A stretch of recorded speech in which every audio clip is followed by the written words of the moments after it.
আমরা দেখেছি টুঙ্গিপাড়ার উন্নয়নের জন্য 4 লেনের রাস্তা করেছে, কিন্তু আর কয়েক কিলোমিটার করলেই সেই রাস্তাটি পিরোজপুর, খুলনা, বরিশাল মহানগরীর সাথে মিলন হতে পারত, কিন্তু সেটা তিনি না করে তিনি তার নিজের বাবার বাড়ি যাওয়ার জন্য পদ্মা সেতু বরিশাল না করে, বরিশালের রাস্তা না করে পদ্মা সেতু হয়ে তার শুধু বাবার বাড়ি টুঙ্গিপাড়াকে উন্নয়ন করেছেন।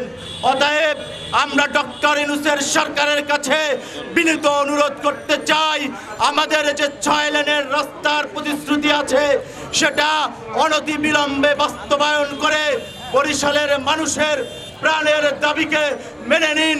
এখানে সকলের আগত মানুষদের পক্ষ থেকে এ দাবি জানিয়ে আজকের আমি বরিশাল সোসাইটির আহ্বায়ক সম্মানিত সভাপতিকে এবং ব্যারিস্টার ফুয়াদ ভাইকে ধন্যবাদ জানাই। রহমানির রহিম। বরিশাল সোসাইটি কর্তৃক আয়োজিত আজকের এই মানববন্ধনে উপস্থিত সাংবাদিকবৃন্দ এবং উপস্থিত আমাদের প্রিয় ভাই বরিশালের দক্ষিণবঙ্গের মানুষের গণনেতা ব্যারিস্টার আসাদুজ্জামান ফুয়াদ ভাই এবং উপস্থিত অন্যান্য বিভিন্ন দলের দলমত নির্বিশেষে বিভিন্ন ব্যক্তিবৃন্দ, সবাইকে আসসালামু আলাইকুম। আমাদের বরিশাল এটা অবহেলিত একটি বিভাগ। এই বিভাগকে নিয়ে ইতিপূর্বে সকল সরকার আশ্বাস দিয়ে গিয়েছে, কিন্তু বারবার আমরা বঞ্চিত হয়েছি।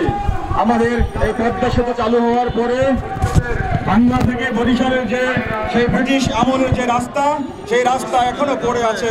ওই রাস্তায় প্রতিদিন মানুষ অ্যাক্সিডেন্ট হচ্ছে। প্রতি বছরে 300+ মানুষ আমাদের এই ভাঙ্গা থেকে বরিশালের এই রোডে মারা যাচ্ছে। বরিশালের অন্যতম একটি পর্যটন খাত হলো কুয়াকাটা। কক্সবাজারের পরেই এর স্থান, কিন্তু এই পর্যটন খাত ডেভেলপমেন্টে সরকারের তেমন কোনো প্রতিশ্রুতি নেই। এর আগে শুনেছিলাম যে বরিশালের 6 লেনের রাস্তার কার্যক্রম শুরু হবে, কিন্তু ইদানিং আপনাদের মাধ্যমে জানতে পেরেছি উক্ত কাজটি স্থগিত হয়ে আছে। উক্ত কাজটি যেন অতি দ্রুত চালু করা হয়, আমরা সেই দাবি জানাচ্ছি।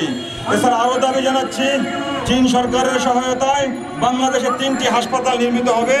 ইতিমধ্যে একটি রংপুরে করার সিদ্ধান্ত হয়েছে, বাকি 2টি থেকে 1টি যেন অবশ্যই বরিশালে করা হয়, সেই দিকে আমরা সরকারের দিকে আবেদন জানাচ্ছি। আপনাদের মাধ্যমে আজকের দাবি দেওয়া আমরা সরকারের কাছে পৌঁছে দিতে যাচ্ছি। আর আজকের আমাদের প্রধান অতিথি মহোদয়, তিনি আমাদের সম্পর্কে বরিশালের যত দাবি দেওয়া আছে সেগুলো সম্পর্কে তিনি বলবেন। এই বলে আমি আমার বক্তব্য শেষ করছি।